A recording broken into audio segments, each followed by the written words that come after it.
أعوذ بالله من الشيطان الرجيم. بسم الله الرحمن الرحيم. بسم الله الرحمن الرحيم. السلام عليكم ورحمة الله وبركاته.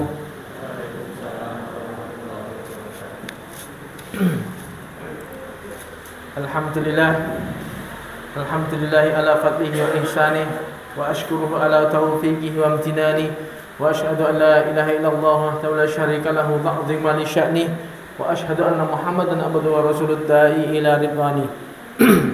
Allahumma salli wa sallim ala nabiyyina wa habibina wa maulana wa sayyidina Muhammadin sallallahu alaihi wasallam wa ala alihi wa ashabihi.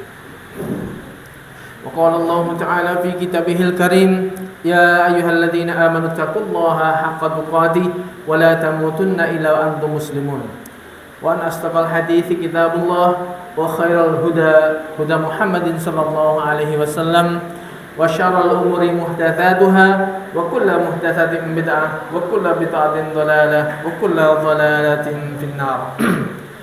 Ma'asyiral muslimin rahimani wa rahimakumullah. Alhamdulillah, malam hari ini kita bisa bertemu kembali di dalam majelis yang mulia ini setelah mungkin Selasa kemarin kita libur karena ada uzur syar'i.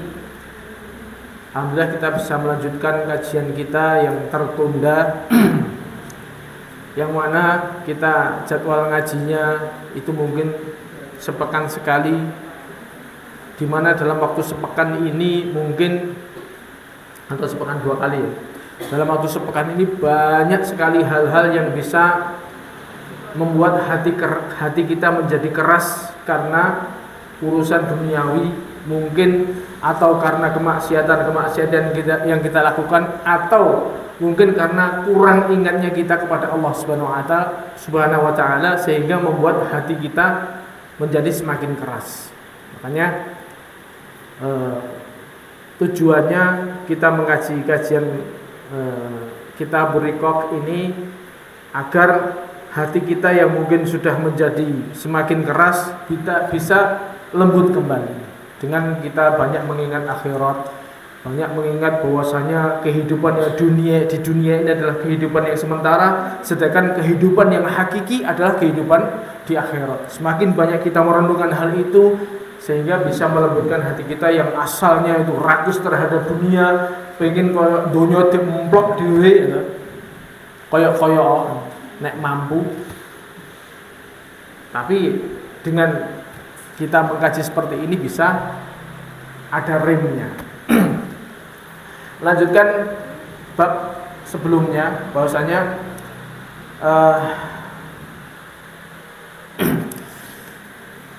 bab yang akan kita kaji ini yaitu bab yang ke-17. Bab kaifa kana aisyun Nabi sallallahu alaihi wasallam wa ashabihi wa takhallihim minad dunya. Bab bagaimana kehidupan Nabi sallallahu alaihi wasallam dan para sahabatnya, dan bagaimana menjauhkannya diri mereka terhadap dunia, bagaimana tidak berambisinya Nabi dan para sahabat itu terhadap dunia. Imam Bukhari berkata, haddatsani Abu Nu'aim binahwin min nisfi hadzal hadits. Hadis ini juga diceritakan oleh Abu Nu'aim dengan versi yang lain yang lebih ringkas.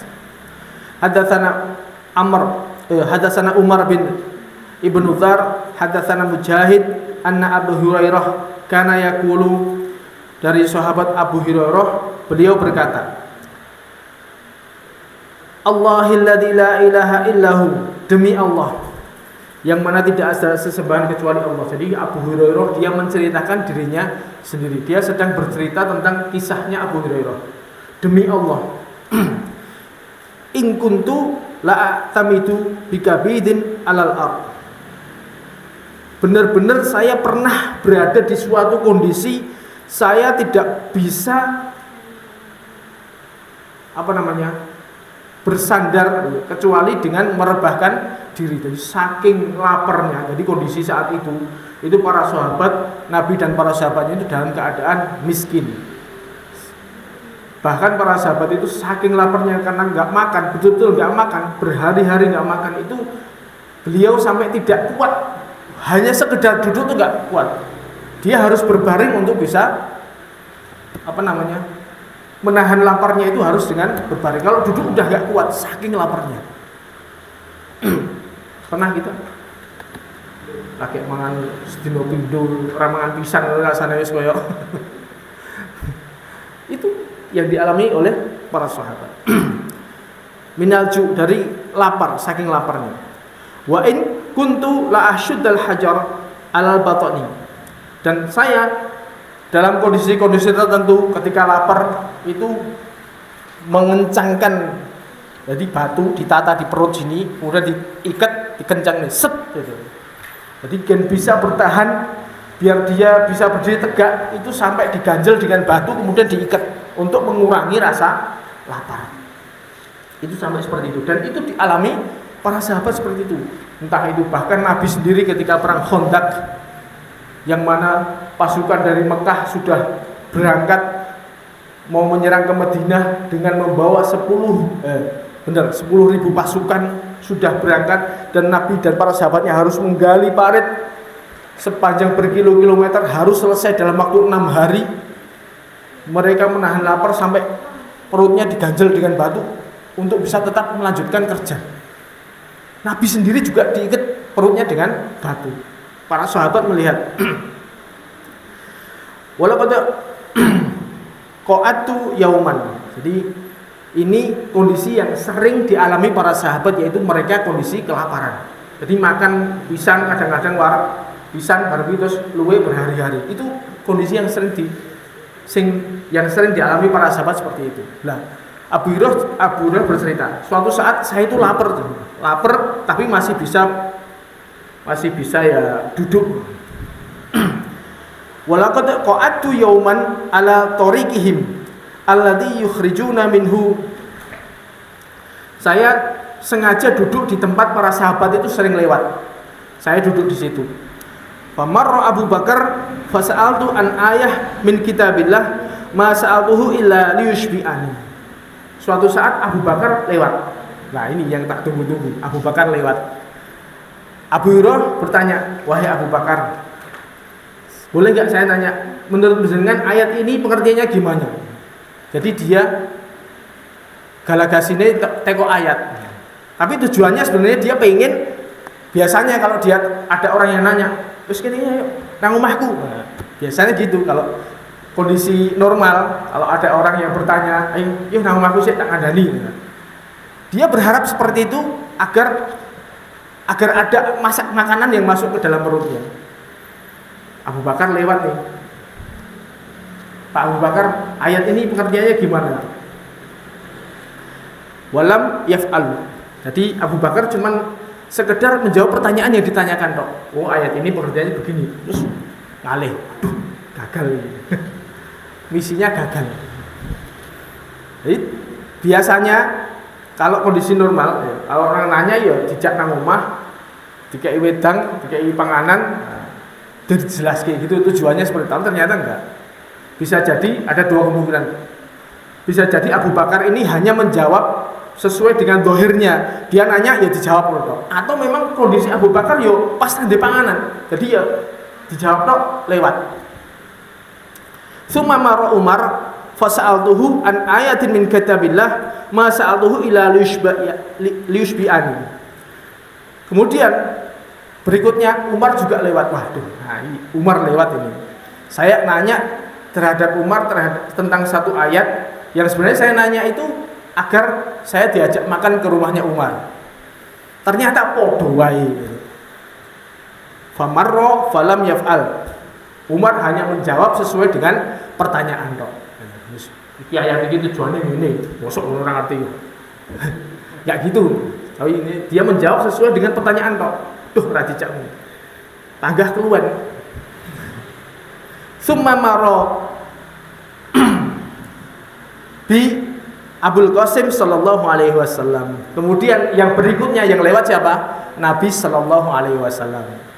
Nah, pada bas sama maka Nabi tersenyum. Wis, Nabi langsung mesem ngerti kelakuannya Abu Hurairah tanpa Abu Hurairah bertanya, Nabi sudah tahu maksudnya gitu. Hina ra'ani fatabassama hina ra'ani wa arafa ma fi nafsi. Jadi Nabi tahu maksudku. Makanya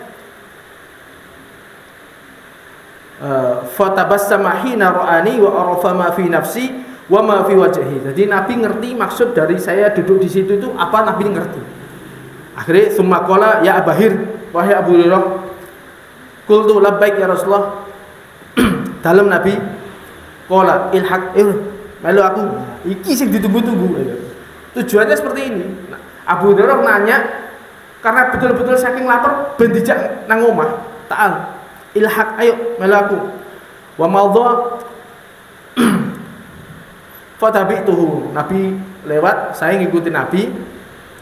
Fadakhala, maka Nabi masuk rumahnya.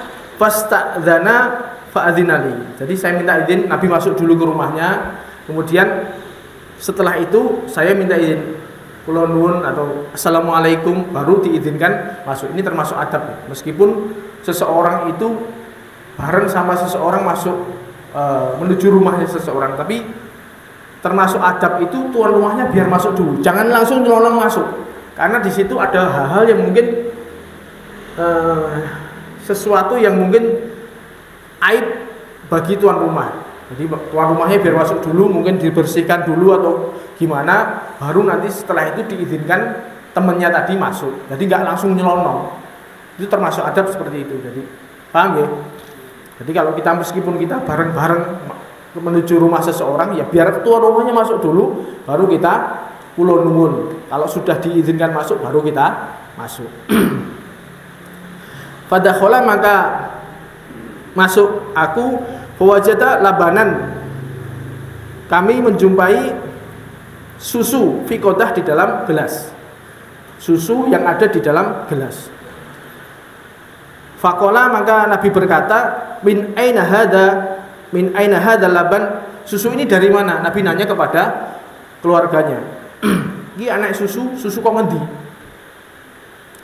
Qalu ahdahu laka fulanun au fulana. Oh, ini susu ini hadiah untukmu dari fulan atau fulana. Qala Abahir, qultu labbaik ya Rasulullah, wahai Abu Hurairah. Lalu Abu Hurairah ketika dipanggil Nabi, dalam Nabi, qala, Nabi berkata, ilhaq ila ahli sufah, kamu pergilah menuju ahli sufah. Jadi di rumahnya Nabi cuma ada susu 1 gelas. Kemudian Abu Hurairah berharap dia minum susu itu. Ternyata sama Nabi disuruh nyeluk ahli sufah. Wahai Abu Hurairah, cono kayak wong-wong penghuni masjid kayak celukan rene. Masya Allah. Jadi di kondisi saat itu ya, di Madinah, di Masjid Nabawi itu ada, ini masjid, bangunan masjid. Terus Nabi bikin bangunan tambahan di belakangnya masjid di situ untuk namanya ahli sufah. Jadi banyak orang-orang yang hijrah dari Mekah ke Madinah itu kan langsung miskin mendadak. Orang di Mekah yang tadinya kaya raya, dia punya harta, dia punya kebun, dia punya family, itu ketika dia harus hijrah meninggalkan menyelamatkan agamanya, dia harus sama sekali meninggalkan hartanya itu. Umay ditinggal prung, bondolnya ditinggal prung untuk hijrah. Sama sekali nggak bawa apa kecuali bekal dari Mekah ke Madinah kok. Lah kalau orang yang hijrah ini di Madinah dia punya saudara, maka dia ditambung sama saudaranya.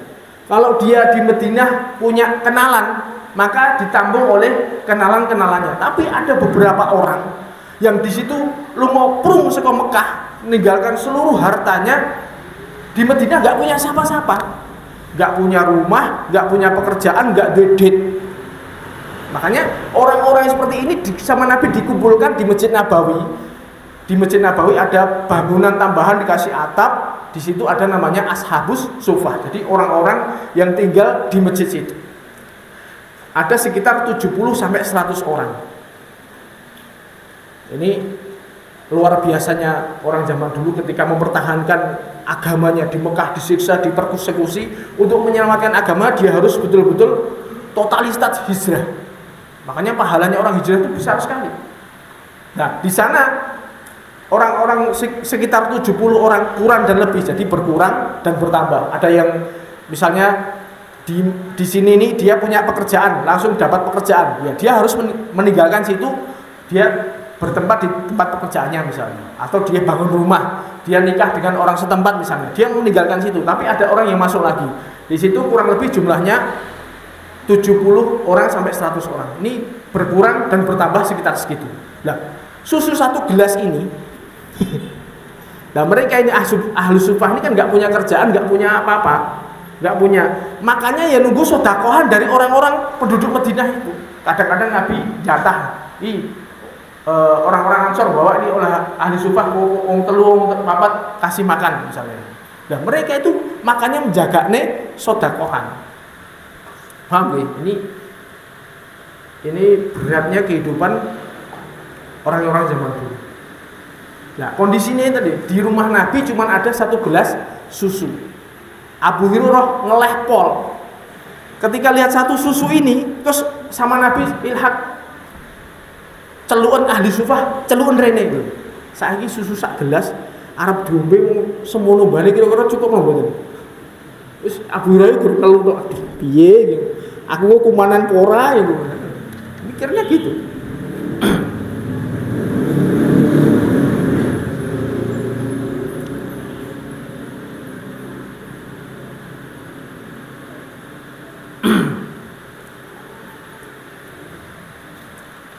Fada'uhum li wala wa ahlu sufah at'aful Islam. Ahlu sufah ini termasuk tamu-tamu Islam. Mereka hijrah dari Madinah dari Mekah menuju Madinah.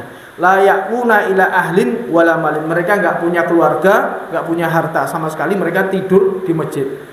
Ini jangan salah ya, bukan berarti termasuk ada sebagian orang menggunakan dalil ini, oh berarti nek wong turunan masjid ini afdol karena contohnya ahli sufah. Bukan begitu. Mereka di situ tinggal di masjid karena kondisi darurat. Kalau mereka sudah hilang di daruratnya, sudah punya pekerjaan, sudah nikah dengan orang setempat, maka mereka meninggalkan masjid. Jadi bukan berarti turunan masjid ini afdol, enggak. Bukan.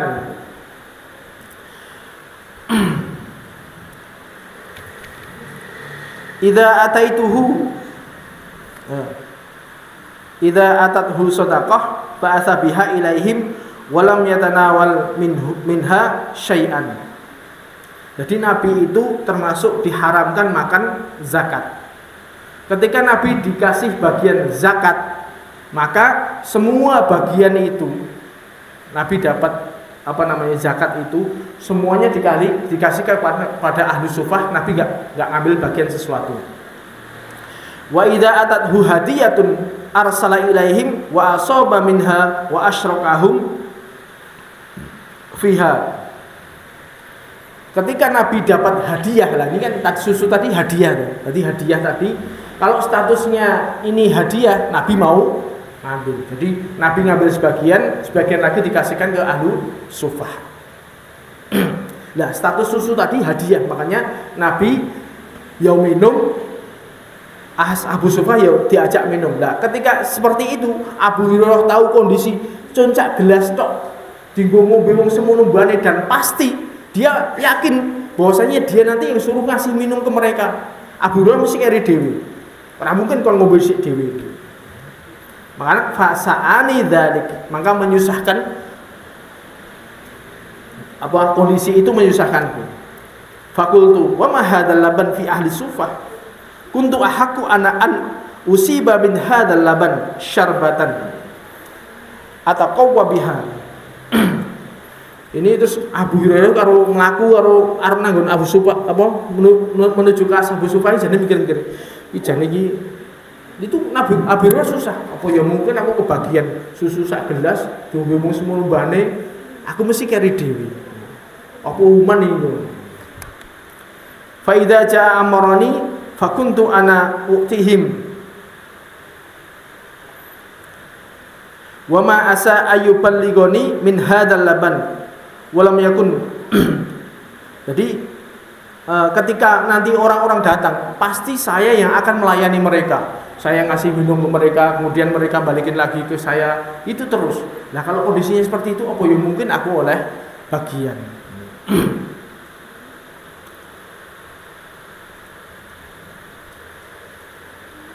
Walam yakun min taatillah wa taati Rasulullah sallallahu alaihi wasallam buddan. Jadi saya begini nih, aku melakukan nggone Ashab Sufah nyeluk mereka itu mau karena nggak mau ini saya hanya karena taat kepada Nabi. Kalau enggak aku jadi mau. Saya lebih berhak minum duluan sebenarnya. Oh, saya yang diundang Nabi kok. Fa'ataituhum fata'autuhum fa'aqbalu. Akhirnya saya datang ke Ahli Sufah mengundang, ayo diundang Nabi ke rumahnya. Mereka berdatangan ke rumah Nabi. Fasta'dzanu fa'adzina lahum wa akhadhu majalisahum. Akhirnya terus mereka minta izin, assalamualaikum Nabi. Mereka terus bergerombol di sekitar rumah Nabi. Qala ya Abahir qultu labbaik ya Rasulullah. Ayah Abu Hurairah sini. Nggih Nabi.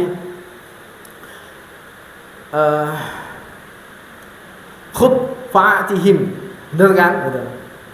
Susu ini ambil kasihkan ke mereka. Qala fa'akhadtul qadah faja'altu u'tihi rajul fayashrabu hatta yarwa thumma yaruddu alayya. Jadi saya karena dia sebagai posisinya sebagai pelayan, akhirnya sesuai dengan perintahnya Nabi, dia melayani sekitar 70 orang lebih itu, dikasihkan susu tadi kepada satu orang. Monggo. Nah, susu tadi gelas diminum satu orang, glek sampai dia puas, hatta yarwa. Jadi dia puas itu benar-benar dahaganya itu hilang. Wong Ashab Sufah yo keluhan kabeh padha, sama mereka kelaparan semua kondisinya. Itu minum gelas glek sampai hatta yarwa, itu sampai benar-benar hilang dahaganya. Summa yarudu alayya, kemudian gelas tadi dikembalikan kepada aku. Balik ke gelas usik. Oh, usik. Wong siji gitu. Ndi mo. Summa yarudu alayya al-qadah. Fa'atihi ar-rajul fayashrabu hatta yarwa summa yarudu alayya al-qadah. Gitu terus. Yang kedua, rajul kedua tak kasih lagi. Dia minum glek sampai puas. Kemudian gelasnya dibalikin lagi kepadaku. Tak tambah usik. Orang kedua, orang ketiga gitu lagi. Fayashrabu hatta yarwa summa yarudu alayya al-qadah. Hatta entah itu 1, 2, 3 sampai kabeh wong 70 warak kabeh. Minum sampai semuanya merasa hilang dahaganya, merasa kenyang. Isih sak gelas tok itu. Iki yo gelas siji tok niki. Diombe ngene terus ngene. Saiki apa gelem? Waduh. Bekas lambene wong. Kalau zaman dulu enggak. Gelas satu diminum wong semua mbane yo gelasnya isi sithik kuwi. Wong saiki gelem ora ngono. Nggonmu to gelasmu to? Ah gelasmu iki wae.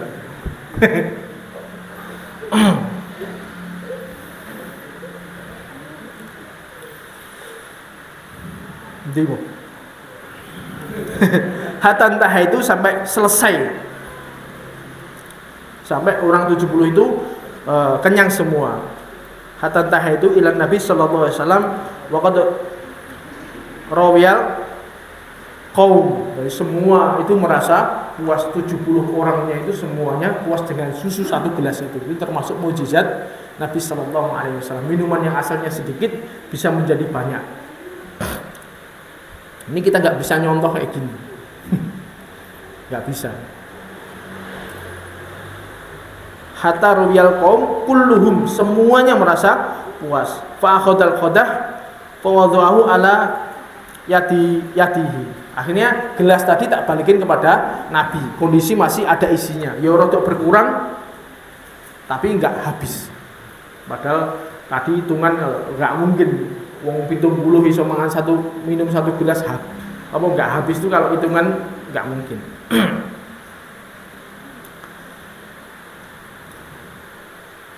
Fanadhara ilayya fatabassam. Nabi lihat kepada saya, akhirnya Nabi mesem. Kowe mau wedi to? Kowe mau wedi rauman to? Nabi tersenyum kepada saya. Faqala Abahir qultu labbaik ya Rasulullah. Nah, Qala bagi itu ana wa anta. Ini berarti yang belum minum tinggal saya sama kamu. Ya Nabi. Qultu sadaqta ya Rasulullah sallallahu alaihi wasallam. Benar Nabi. Qala uqud tunggu. Jadi semua kaum tadi sudah warak semua suruh pulang. Berarti tinggal yang belum minum tinggal Nabi sama Abu Hurairah. Sekarang kamu duduk. Fashrab faqa'atu fasyaritu. Wah, saya duduk, kemudian saya minum. Glek. Faqala isyrab, minum lagi.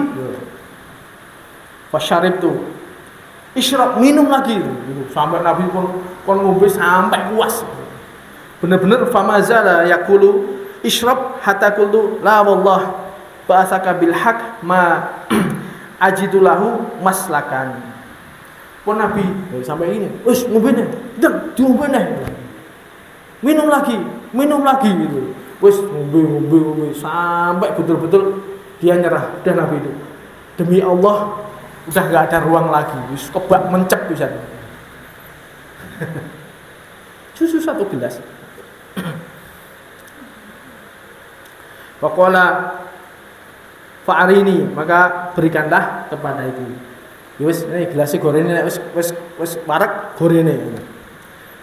Fa'atuituhu al-qadah. Saya berikan gelasnya kepada Nabi, fahamidallah wasamma wasyaribal fadlah.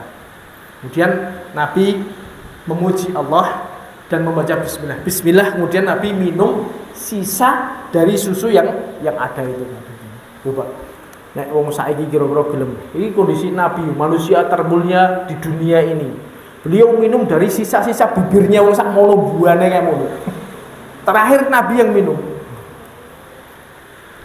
Ini berarti menunjukkan bahwasanya itu sesuatu bukan, kalau kita minum dari satu tempat ini enggak ada masalah sebenarnya. Bukan sesuatu yang tercela. Kecuali ada sebab-sebab yang misalnya kayak zaman dulu ada corona misalnya. Zaman corona yo, berarti kan kita menjauhkan dari sebab-sebab bisa berpindah, penyakitnya bisa berpindah karena media-media tertentu ya. Itu kita menjauhi sebab-sebab itu. Tapi kalau kondisi normal tak kira nggak ada masalah. Jadi bukan termasuk bentuk ketawadhuan kita, tawadhu kita minum 1 gelas bareng-bareng itu sebenarnya nggak ada masalah. Tapi ya kebanyakan wong zaman saiki rodok jijik. Gini mboten? Akhirnya fasyariba al-fadlah. Nabi minum sisanya. Jadi fadilah yang bisa diambil dari kisah ini bahwasanya kita lihat bagaimana kehidupan para sahabat zaman dulu. Betul-betul mereka itu sangat minus. Mereka sering sekali merasakan lapar dan jarang merasakan kekenyangan. Makanya di sini sekali-kali merasa kenyang itu nggak apa-apa, bukan sesuatu yang tercela. Tapi kalau sering kekenyangan itu yang tercela, nggak boleh. Nenek saiki adewe mangan sedina ping 3. Durung sempat luwe gitu. Gitu betul. Makanya kalau kita, masya Allah, kita bandingkan kehidupan kita sekarang saat ini, kondisi saat ini, sak melarat-melaratnya adewe, kayaknya nggak ada yang ngalami kayak zaman Nabi Shallallahu Alaihi Wasallam. Kehidupan beliau yang sangat miskin.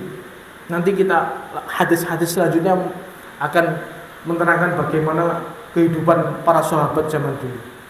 Bukan berarti mereka selalu dalam miskin terus, enggak. Kadang-kadang mereka dalam kondisi punya uang, tapi mereka memilih kondisi sederhana.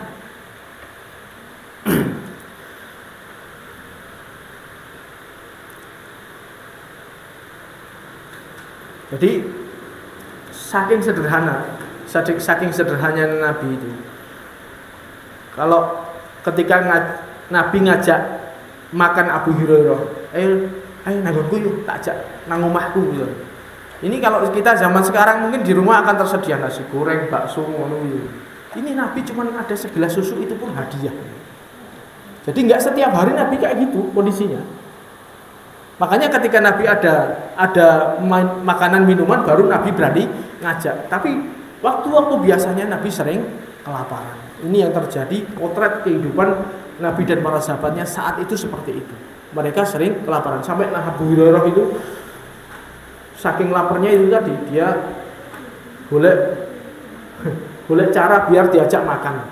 Saking kadang-kadang dia saking laparnya bener-bener nggak ada makanan itu sampai dia berbaring di tanah. Pernah suatu saat ada riwayat mengatakan Nabi Hurairah itu sampai pingsan karena saking lapar. Ini menunjukkan bahwasanya kondisi saat itu ya seperti itu.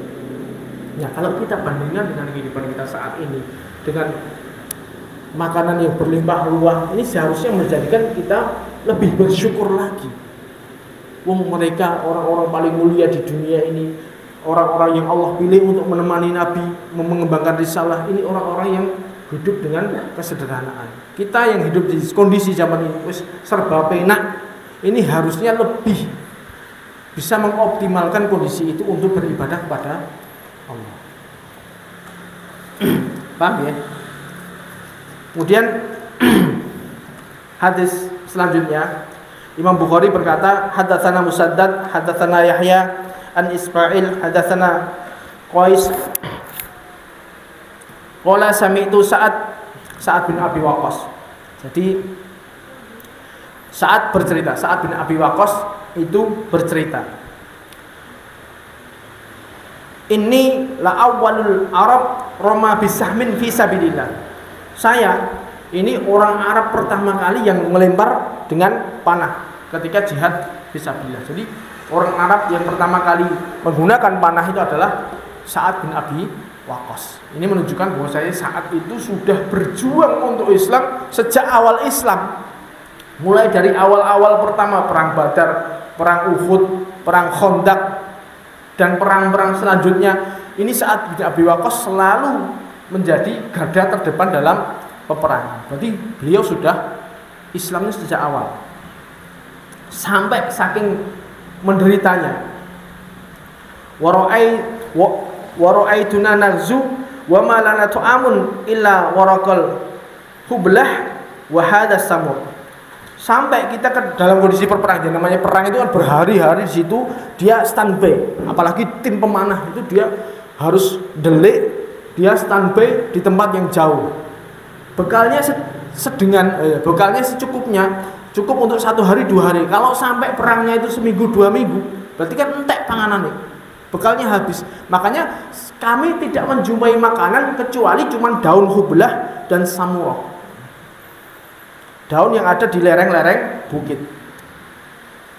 yang ada di lembah-lembah. Wih, saking renek panganan, wih dipangan.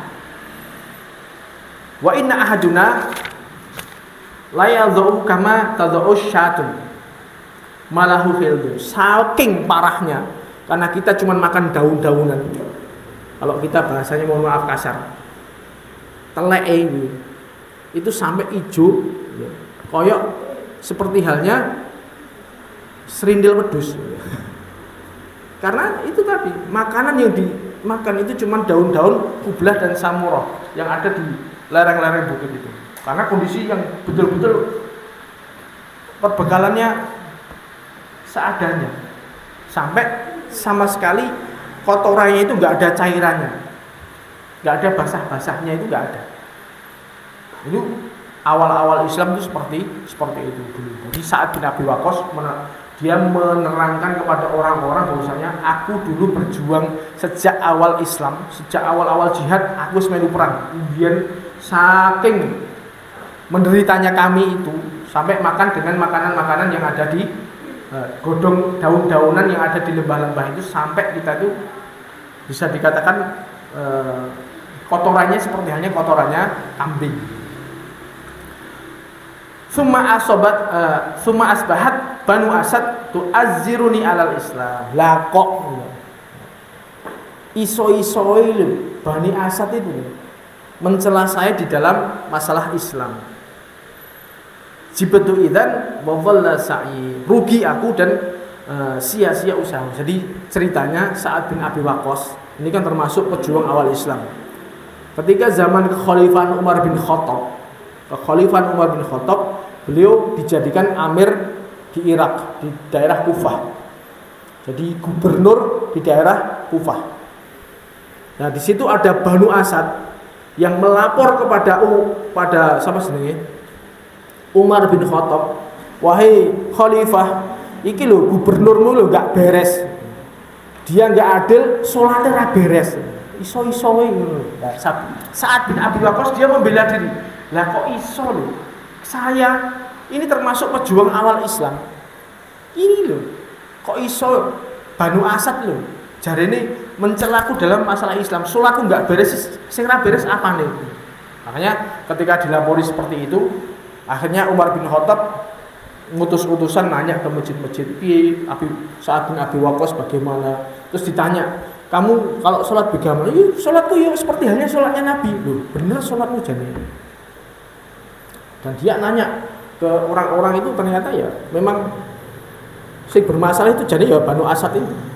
Banu Asad ini termasuk segolongan orang yang dulu pernah masuk Islam di akhir-akhir kenabian Nabi, tapi ketika Nabi wafat, ketika Nabi meninggal, Banu Asad ini dia murtad ikut nabi palsu. Namanya siapa jenis? Tulaiha.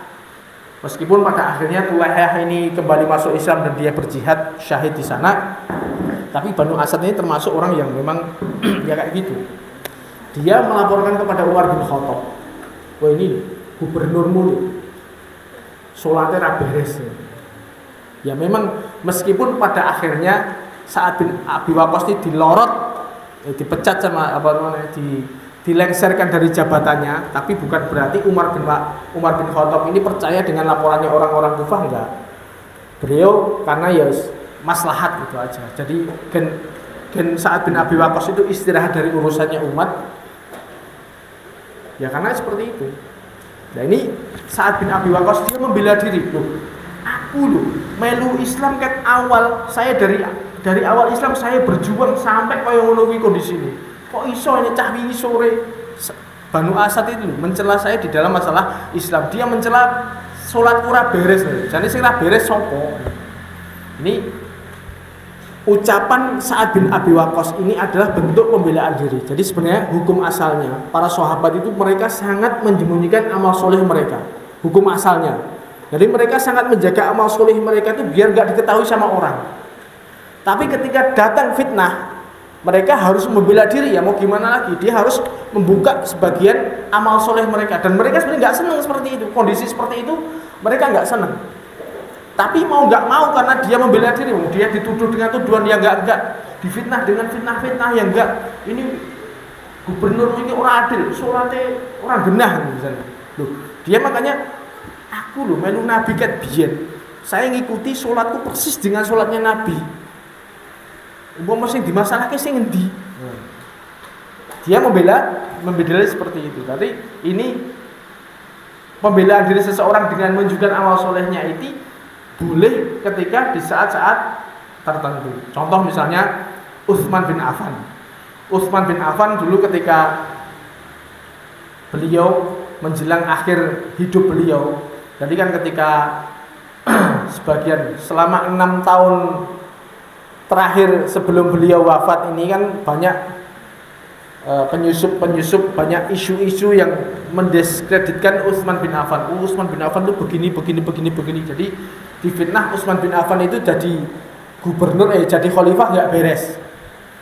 Akhirnya ketika musim haji, orang-orang pada pergi ke Mekah, ada sebagian orang dari daerah Irak, mereka ngepung rumahnya Utsman, nuntut agar Utsman lengser. Dikepung selama 40 hari. Selama 40 hari, selama Utsman dikepung itu, Utsman bin Affan nggak boleh sholat ke Masjid Nabawi. Dia harus tetap di rumahnya, nggak boleh minum dari sumur rumahnya. Pada sumur itu yang beli Utsman bin Affan. Makanya Utsman bin Affan mengatakan, biyen lo sumur iki gone wong Yahudi. Nabi mengatakan siapa yang membeli sumur ini masuk surga. Tak beli, tak sedekahkan kepada kaum muslimin. Lah kok saiki aku ora oleh ngombe saka sumurku dhewe. Berarti kan Utsman bin Affan menceritakan amal solehnya untuk dalam rangka membela diri. Soalnya yaitu tadi mereka selama 40 hari mengepung rumahnya Utsman, nuntut agar Utsman lengser. Ini Utsman nggak boleh keluar rumah, nggak boleh sholat ke masjid, ngimami sholat ya ora oleh, minum dari sumur yang dibeli Utsman sendiri nggak boleh. Makanya Utsman sampai ngomong seperti itu. Meskipun pada akhirnya pada masa pengepungan itu akhirnya ada salah satu dari mereka yang masuk dan membunuh Utsman bin Affan radhiyallahu anhu. Tapi ini berarti menunjukkan bahwasanya para sahabat itu asalnya mereka menyembunyikan amal soleh mereka. Tapi seperti halnya Sa'ad bin Abi Waqqas ini, ketika situasinya genting dan dia harus membela diri, maka dia menunjukkan amal solehnya karena ada keperluan. Bukan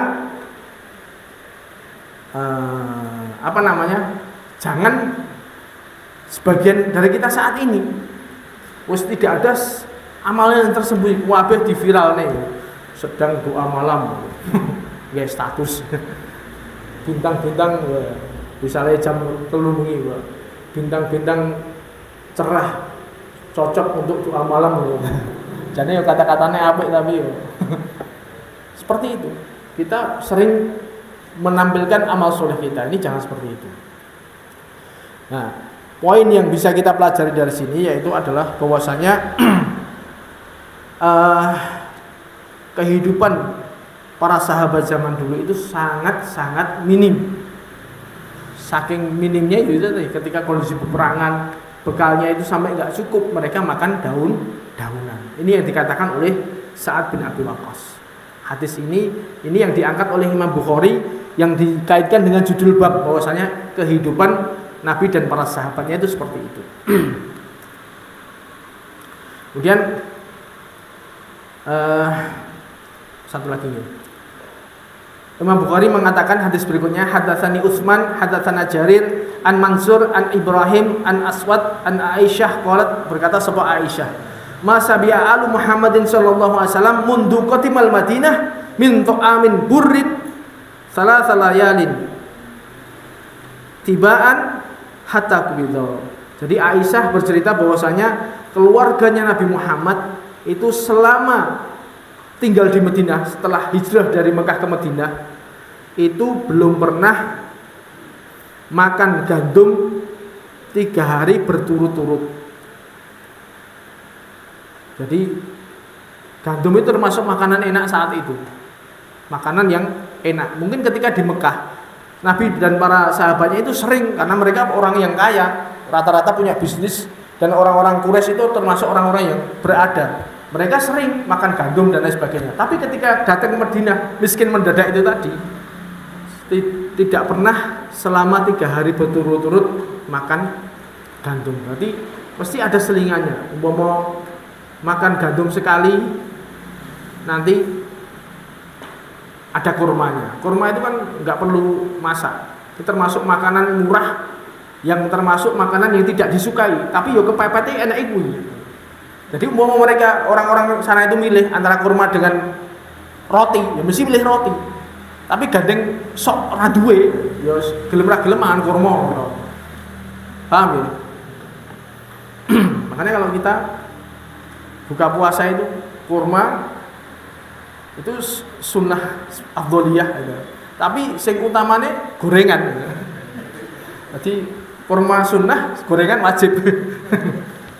Sama orang seperti ini. Jadi makanan mereka jarang makanan dengan makanan yang enak itu berturut-turut nggak pernah.